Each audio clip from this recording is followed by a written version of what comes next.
And we're live, Adam. Welcome back, everyone. Episode 45 of Kids Deserve It. We hope you've been enjoying our weekly chats with educators and game changers from around the country. Also, don't forget, you can check us out on iTunes. And if you haven't picked up a copy of Kids Deserve It yet, we encourage you to hop on over to Amazon and pick up your copy today. And while you're waiting for it to come in, the Kindle drops down to $2.99 after purchasing it. So we hope you check that out as well.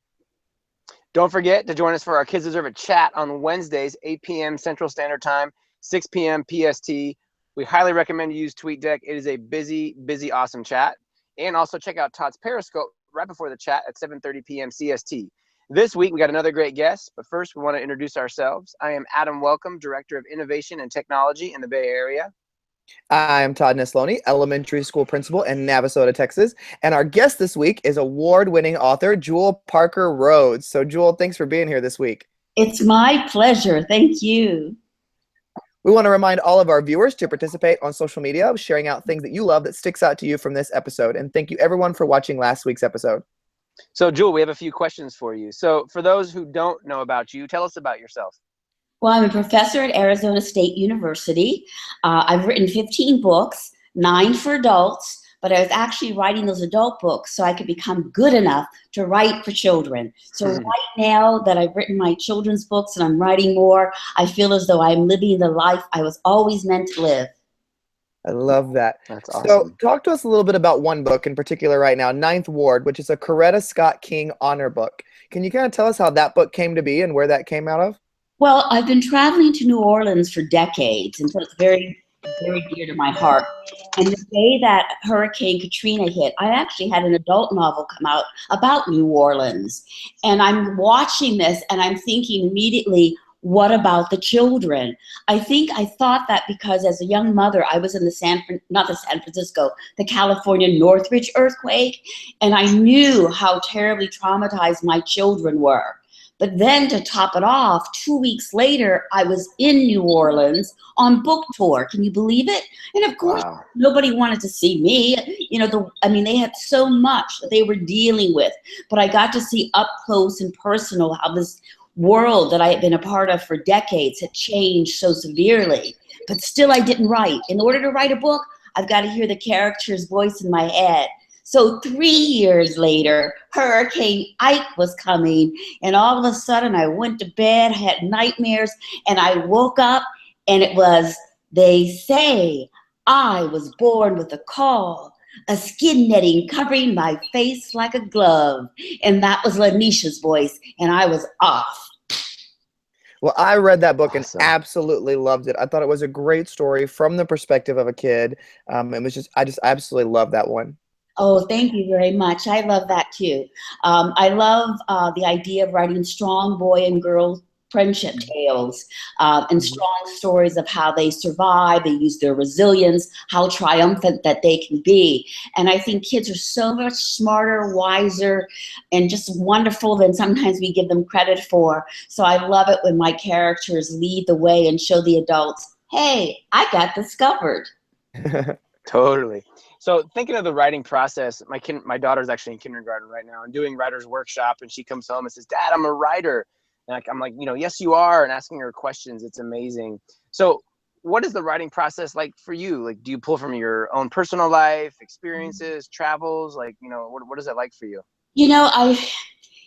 I actually, most of my characters are made up, or they're composites of things that I've read, people that I've met, and sometimes they are just sort of like a praise song for children that I see, the future and energy of kids today. That's how Lanisha is, that's how Maddie is in Bayou Magic. And I never plot out my novels, but bit by bit, the characters make choices and things become revealed to me. So like even in Ninth Ward, I don't know why the mother was a ghost. I didn't know what was going to happen. And it's not until later that I discover. So I believe a lot in my unconscious power, and I do a lot of dreaming. So I'll be walking or doing dishes or sleeping, and I dream of the world, and then I immerse myself in it like an actor. And so I'm actually a dramatic fiction writer, and I get to play all the parts. Nice. That's awesome. Well, Jewel, I gotta tell you, the first book I read of yours was Towers Falling. And you need to have like a disclaimer on that says do not read in public. because I read it on an airplane and just cried my eyes out, and I finished it in one flight.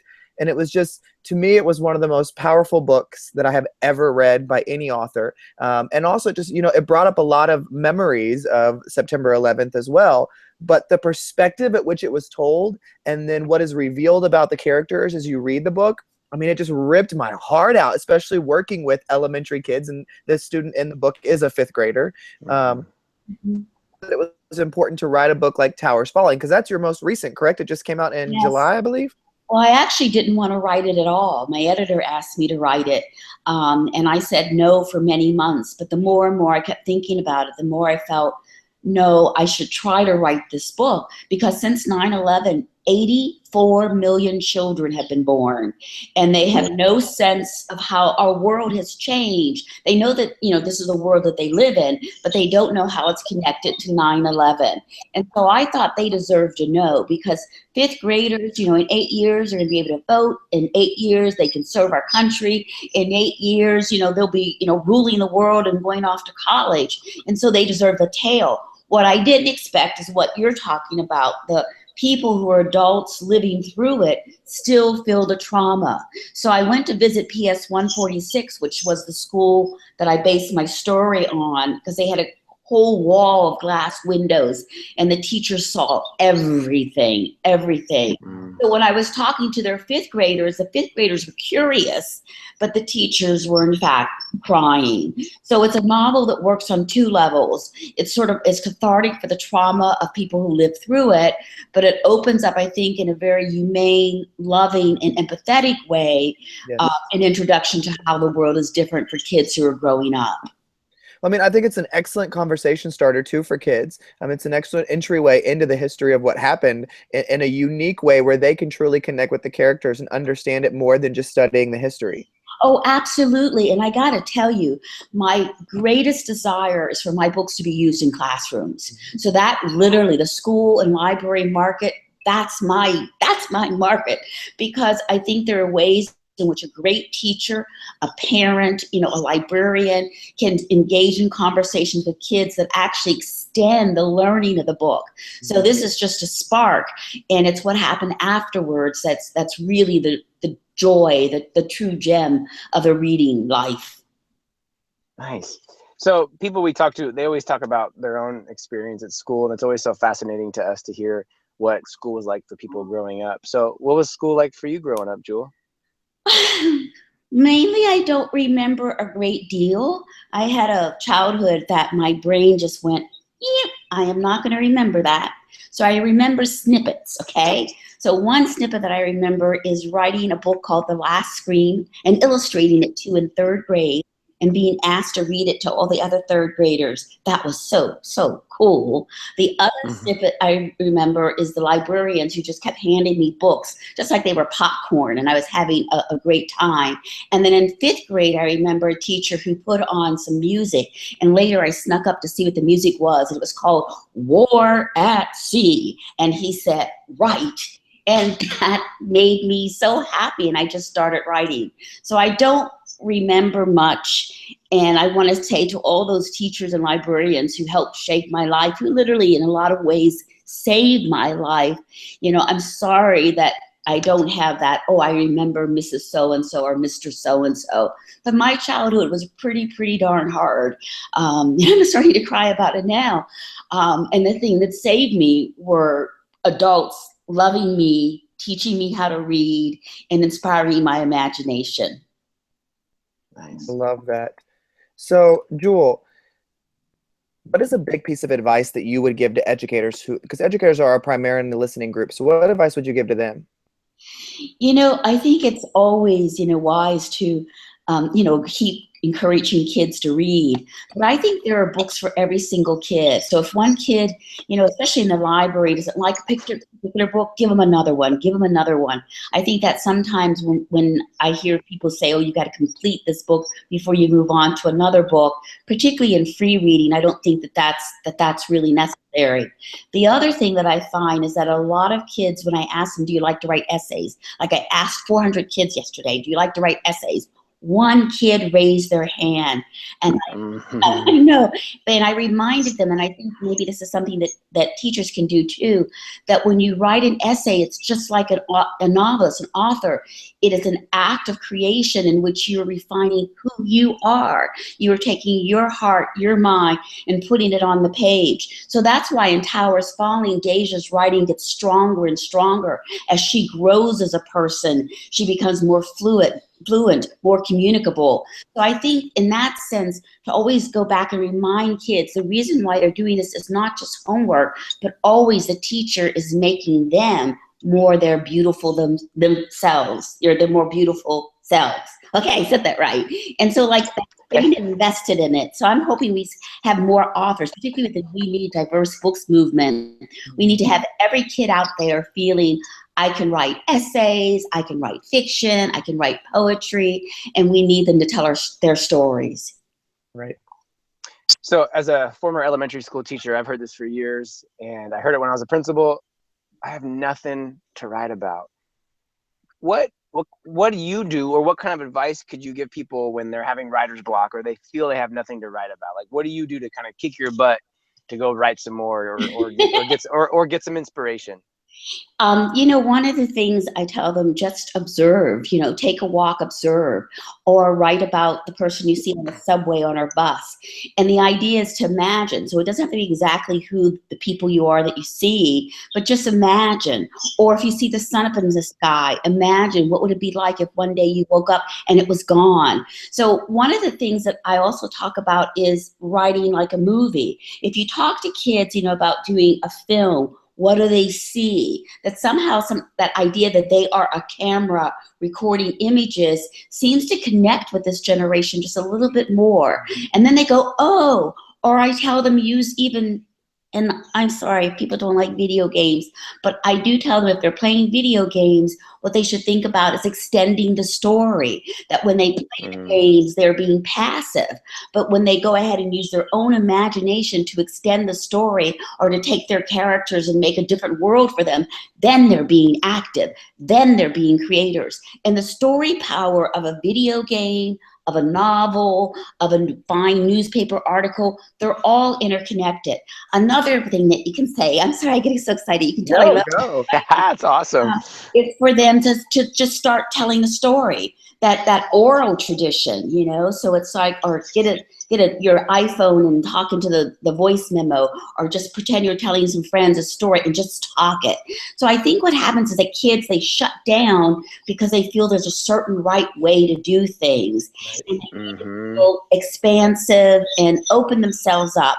But most importantly, to be active, let them rule their imagination. Don't just sort of feed on other people's imaginations. That's particularly true for the kids who spend hours playing video games, which I respect some of the storylines very much. But I always say, be a maker, not just someone who consumes. That's great. We talk about that all the time. That's right. Amazing. So Jewel, who is someone that inspires or challenges you to be better? My husband. Ever since I started writing, and we used to go to Dunkin' Donuts, and I would cry and go, I'll never be a writer. I'll never be. I think a lot of writers are pathetic, particularly in their early part of their career, when they're afraid that things aren't going to go well. And he supported me always. He says, no, honey, you'll be just fine. You'll be just fine. And now it's almost 40 years, and he edits my books. Like, he is my first trusted reader. And many times he'll say, well, you need to do X, or boys don't talk that way, or he'll put me on the carpet for taking the easy way out because he knows me, and then I'll take a pillow and sometimes throw it at him. And then sometimes when he says, well, you need to go ahead and think about doing it another kind of way, I'll say, do you know how hard that is? He's very good at having wonderful ideas, supporting me, and he's not afraid to challenge me even when I stop speaking to him, when I need to, like, I'm telling you all my secrets here. That's awesome. Yeah, he's a great, great partner. And actually, we're hoping to write a story together Oh, cool. about Vikings and the Viking sword that was famous in the 7th century that had the same qualities as the 21st century steel. So look out, world. Here comes. Hey, there we go. Special preview, special preview. Nice. Yes. So, Jewel, every week we like our guest to leave a challenge for our viewers. What is your challenge for the week? My challenge for the week is to reverse roles. Sometimes your teachers, sometimes your parents will read you a story. I'd like for each kid to think about taking a chapter or a story or a novel and read to their family. I love that. And I think that is an excellent challenge for our viewers this week. Well, Jewel, thank you so much for coming on with us today. It was such a pleasure getting to hear from you again. I got to hear you at the Scholastic Reading Summit in San Jose this summer, and you were incredibly inspiring, your story and your books. And I just thank you for giving us some time because I know you're very busy. Oh, thank you both very, very much. Can you see if you can't see my smile world, I have the biggest smile in the world. Writing for youth, getting to talk about our youth and being Todd and Adam is just, hey, I can, my life, I can go on. I can go to the next stage because I'm so happy. So I'm glad I'm around to live this long to talk to all of you guys. Oh, well, thank you, Jewel. Thank you, Jewel. I'm going to be a grandmother. Yay! Yay! Congratulations. All right. Bye, guys. I'm a noodle. I love you. And we want to thank our viewers for watching. Remember to tweet on Kids Deserve It, the hashtag, and join our Twitter chats on Wednesday. And check out our next guest, who is a gold medalist Canadian rower, Eric Wolfel. Thanks again, Jewel. We'll see everybody next week. Bye.